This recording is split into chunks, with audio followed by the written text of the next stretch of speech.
जिस दामाद को गंदे कपड़ों की वजह से घर के बाहर बासी रोटी दी, जब उसकी असली रईसी सामने आई तो पूरा ससुराल कांप उठा।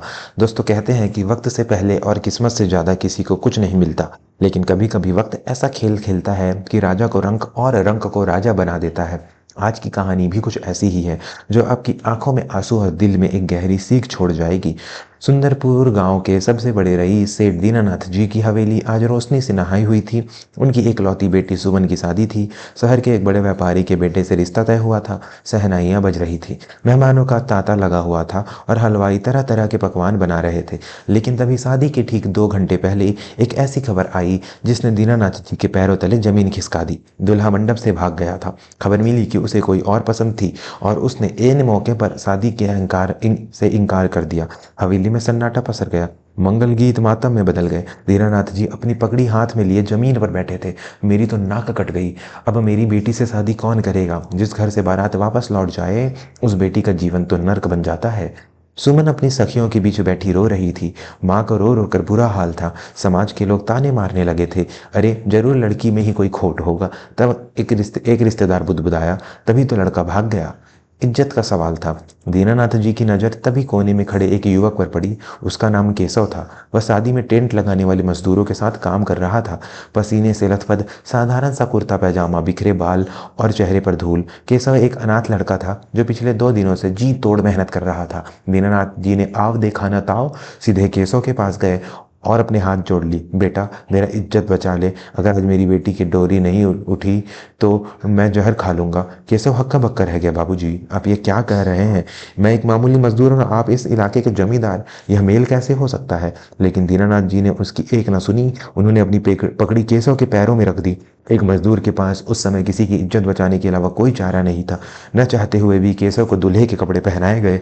वह शेरवानी उस पर ढीली थी, साफा ठीक से बंधा नहीं था। लेकिन मजदूरी के उस मंडप में सुमन और केशव के 7 फेरे हो गए। दोस्तों, कहानी में अभी बहुत बड़ा मोड़ आना बाकी है। केशव की असली पहचान जानकर आपके होश उड़ जाएंगे। अगर आप भी मानते हैं कि इंसान की परख कपड़ों से नहीं, संस्कारों से होती है, तो अभी हमारे चैनल को सब्सक्राइब करें और बेल आइकन दबाएं। विदाई हुई, लेकिन यह विदाई अजीब थी। न कोई खुशी, न कोई दुआ। सुमन ने केशव की तरफ एक बार भी नहीं देखा। उसे घिन आ रही थी। कहाँ वह एक राजकुमार के सामने सपने देख रही थी और कहाँ उसका पल्ला एक टेंट वाले मजदूर से बांध दिया गया था। केशव को दीनानाथ जी ने अपने घर में ही एक घर जमाई बनाकर रखने का फैसला किया, क्योंकि केशव का अपना कोई घर नहीं था। लेकिन यह फैसला केशव के आत्मसम्मान से सबसे बड़ी चोट थी। शादी के अगले ही सुबह ही केशव की असलियत उसे दिखा दी गई। सब डाइनिंग टेबल का नाश्ता कर रहे थे। केशव भी संकोच करके हुए वहां आया। सुमन के भाई विकास ने उसे देखते ही चम्मच छटक दिया। पापा, यह गंवार हमारे साथ बैठकर खाना खाएगा। इसके पसीने की बदबू से मेरा खाना हराम हो जाएगा। दीनानाथ जी चुप रहे। सुमन ने भी मुंह फेर लिया। केशव समझ गया। उसने चुपचाप अपनी थाली उठाई और घर के बाहर बरामदे की सीढ़ियों पर जाकर बैठ गया। नौकर ने उसे जो रोटियां दी, वे कल रात से बची हुई बासी रोटियां थी। केशव ने बिना किसी शिकायत के उन सूखी रोटियों को पानी के साथ निगल लिया। उसकी आंखों में नमी थी, लेकिन चेहरे पर एक अजीब सी शांति। दिन बीतते गए। केशव का जीवन उस घर में एक नौकर से भी बदतर हो गया। वह सुबह उठता, घर के बगीचे की सफाई करता, गायों को नहलाता और बाजार से सामान लाता। सुमन उसे अपना पति मानने को तैयार ही नहीं थी। एक रात सुमन ने गुस्से में कहा, तुम चले क्यों नहीं जाते यहाँ से? मेरी जिंदगी तो बर्बाद हो ही रही गई है। कम से कम मेरी नजरों के सामने तो मत रहा करो। तुम्हें देखकर मुझे अपनी फूटी किस्मत याद आती है। केशव ने उस रात पहली बार अपनी जुबान खोली। उसने बेहद शांत स्वर में कहा, सुमन जी, मैं जानता हूं कि मैं आपकी बराबरी का नहीं हूं, लेकिन जिस दिन मैं इस घर से जाऊंगा, उस दिन आपको शिकायत का मौका नहीं दूंगा। बस कुछ दिन का सब्र और रख लीजिए। सुमन को लगा कि वह पैसों के लिए रुका है। उसने अपनी अलमारी से कुछ गहने निकाले और केशव के मुंह पर फेंके। ये लो, शायद इसी के भूखे हो तुम। इसे बेचकर कहीं दूर चले जाओ। केशव ने उन गहनों को उठाया और बड़े आदर से वापस अलमारी में रख दिया। मुझे धन की भूख नहीं है सुमन जी। वक्त आने पर आपको सब पता चल जाएगा। लोग केशव का मजाक उड़ाते थे। गांव वाले कहते, अरे देखो, जमींदार का मजदूर दामाद जा रहा है। साला विकास तो अपने दोस्तों के सामने चाय लाने को कहता। केशव हर अपमान को घूंट पीता रहा। वह अक्सर शहर जाता और घंटों तक गायब रहता। घर वालों को लगता कि वह कहीं मजदूरी करने जाता है। फिर एक दिन दीनानाथ जी पर मुसीबतों का पहाड़ टूट पड़ा। उसका एक पुराना जमीनी विवाद कोर्ट में चल रहा था। विरोधी पक्ष ने कुछ फर्जी कागजात बनवाकर उसकी पूरी हवेली और जमीन पर कब्जा करने का दावा ठोक दिया। कोर्ट का आदेश आया कि 24 घंटे के अंदर हवेली खाली करनी होगी। दीनानाथ जी की रातों की नींद हराम हो गई। वे शहर के सबसे बड़े वकीलों के पास गए, लेकिन विरोधी पक्ष बहुत ताकतवर था। कोई भी उसका केस लड़ने को तैयार नहीं था। विकास, जो कल तक बड़ी बड़ी बातें करता था, अब डर के मारे घर में दुबका बैठा था। शाम हो चुकी थी, घर में मातम छाया था। कल सुबह पुलिस आएगी और उन्हें बेघर कर देगी। तभी केशव, जो अब तक खामोश था, दीनानाथ जी के पास आया। बाबूजी, केशव ने कहा, आप चिंता मत कीजिए, कल सुबह तक सब ठीक हो जाएगा। विकास झिल्ला कर बोला, तू चुप रह, टेंट लगाने वाले अब कानूनी पचड़े सुलझाएंगे। जा जाकर अपनी औकात में रह। केशव ने कोई जवाब नहीं दिया। उसने बस इतना कहा, कल सुबह 10 बजे शहर के कमिश्नर ऑफिस आ जाइएगा, वहां आपकी समस्या का हल मिल जाएगा। दीनानाथ जी के पास डूबते को तिनके का सहारा भी बहुत था। वे ना चाहते हुए भी केशव की बात मान गए। अगली सुबह पूरा परिवार डरा सहमा शहर के कमिश्नर ऑफिस पहुंचा। वहां का नजारा देखकर वे हैरान रह गए। बाहर पुलिस की गाड़ियों का काफिला खड़ा था। बड़े बड़े अफसर फाइलें लेकर इधर उधर भाग रहे थे। रिसेप्शन पर दीनानाथ जी ने डरते हुए कहा, हमें केशव ने बुलाया है। रिसेप्शनिस्ट ने नाम सुनते ही अपनी कुर्सी छोड़ दी। केशव सर, जी जी, आप लोग वीआईपी रूम में बैठिए, साहब बस मीटिंग खत्म करके आ रहे हैं। साहब, विकास और सुमन ने एक दूसरे को देखा। उसका मजदूर दामाद जहां साहब कैसे हो गया? शायद चपरासी या गार्ड की नौकरी मिल गई होगी, विकास ने सोचा। थोड़ी देर बाद एक अर्दली आया और उन्हें कॉन्फ्रेंस हॉल में ले गया। वो हॉल इतना बड़ा था कि दीनानाथ जी की आंखें फटी रह गई। बीच में एक बहुत बड़ी कुर्सी थी जिस पर कोई बैठा था, लेकिन कुर्सी पीछे की तरफ घूमी हुई थी। दीनानाथ जी ने हाथ जोड़कर कहा, साहब हम बहुत मुसीबत में हैं, हमारी हवेली। तभी वह कुर्सी धीरे से घूमी। दोस्तों, अब वो चेहरा सामने आने वाला है, वह इस परिवार के पैरों तले जमीन खिसका देगा। क्या केशव कोई मामूली इंसान है या कुछ और? कहानी के सबसे रोमांचक हिस्से के लिए वीडियो को लाइक जरूर करें। कुर्सी पर बैठा हुआ शख्स कोई और नहीं, केशव था। लेकिन यह वह केशव नहीं था जो फटे पुराने कपड़ों में बासी रोटियां खाता था। उसके शरीर पर एक महंगा 3 पीस सूट था, आंखों पर ब्रांडेड चश्मा और चेहरे पर ऐसा तेज जो किसी बड़े अधिकारी का होता है। मेज पर रखी नेम प्लेट चमक रही थी, Keshav Pratap Singh, regional director, infrastructure and development. Dinanath ji, Vikas और सुमन, सबके मुंह खुले के खुले रह गए।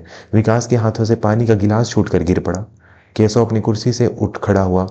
उसके बगल में खड़े 2 पुलिस अफसरों ने उसे सैल्यूट किया। केशव ने दीनानाथ जी को बैठने का इशारा किया। बाबूजी बैठिए। उसकी आवाज में वही विनम्रता थी, लेकिन अब उसमें एक वजन था। कि केशव, तुम? दीनानाथ जी की आवाज कांप रही थी। केशव मुस्कुराया, जी बाबूजी, मैं वही मजदूर हूँ जिसे आपने घर के बाहर खाना खिलाया था। दरअसल मैं इस शहर के सबसे बड़े बिल्डर ग्रुप का मालिक हूँ और अभी सरकार के साथ एक बड़े प्रोजेक्ट पर काम कर रहा हूँ। तो तुम उस दिन टेंट क्यों लगा रहे थे? सुमन ने अविश्वास से पूछा। केशव ने गहरी सांस ली। मेरी माँ की मिन्नत थी। जब मैंने अपना बिजनेस शुरू किया था तो उन्होंने कहा था कि बेटा, चाहे कितने भी बड़े आदमी बन जाओ, अपनी जड़ें मत भूलना। हर साल मैं एक हफ्ता सब कुछ छोड़कर नाम बदल कर मजदूरों के साथ काम करता हूँ, ताकि मुझे याद रहे कि मेहनत की रोटी का स्वाद कैसा होता है। उसी दौरान आपकी बेटी की शादी थी और हालात ऐसे बने कि केशव ने अपनी मेज पर एक फाइल उठाई और दीनानाथ जी की तरफ बढ़ा दी। यह लीजिए, आपके विरोधी ने जो फर्जी कागजात बनवाए थे, मैंने उसकी जांच करवाई। वह आदमी गिरफ्तार हो चुका है। आपकी हवेली अब पूरी तरह सुरक्षित है। कमरे में सन्नाटा छा गया। यह वही दामाद था जिसे विकास ने बदबूदार कहा था, जिसे सुमन ने गहने फेंक कर मारे थे और जिसे दीनानाथ जी ने नौकर समझा था। आज उसी ने उसकी खोई हुई इज्जत और छत दोनों बचा ली थी। दीनानाथ जी की आंखों में पश्चाताप के आंसू बह निकले। वे आगे बढ़े और केशव के पैरों में गिरने लगे। केशव ने तुरंत उन्हें थाम लिया।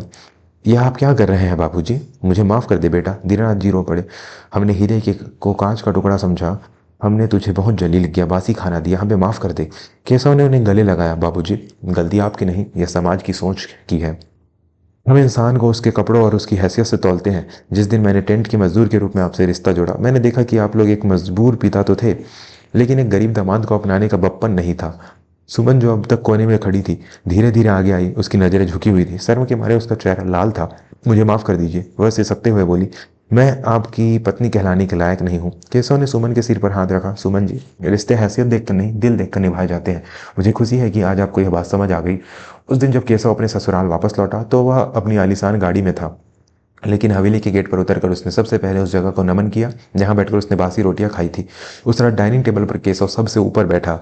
विकास खुद उसके लिए पानी लाया। सुमन ने अपने हाथों से गर्म खाना परोसा, लेकिन केशव ने कहा, आज मैं यहाँ नहीं, सबके साथ नीचे बैठकर खाना चाहूंगा, क्योंकि असली सुकून अमीरी में नहीं, अपनों के साथ बराबरी में है। उस दिन उस परिवार ने जाना कि इंसान की कीमत उसकी जेब से नहीं, बल्कि उसके कर्म और संस्कारों से होती है। जो दामाद कल तक बोझ लगता था, आज वही उस घर का गौरव बन गया था।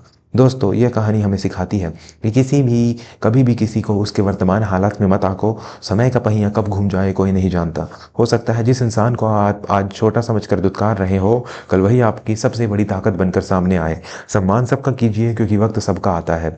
अगर इस कहानी ने आपके दिल को छुआ है है तो कमेंट बॉक्स में जय हिंद या अपने माता पिता के लिए एक प्यारा सा शब्द जरूर लिखें। ऐसे ही दिल को छू लेने वाली कहानियों के लिए हमारे चैनल को अभी सब्सक्राइब करें और इस वीडियो को अपने परिवार के साथ शेयर करें। मिलते हैं अगली कहानी में, तब तक अपना ख्याल रखिए।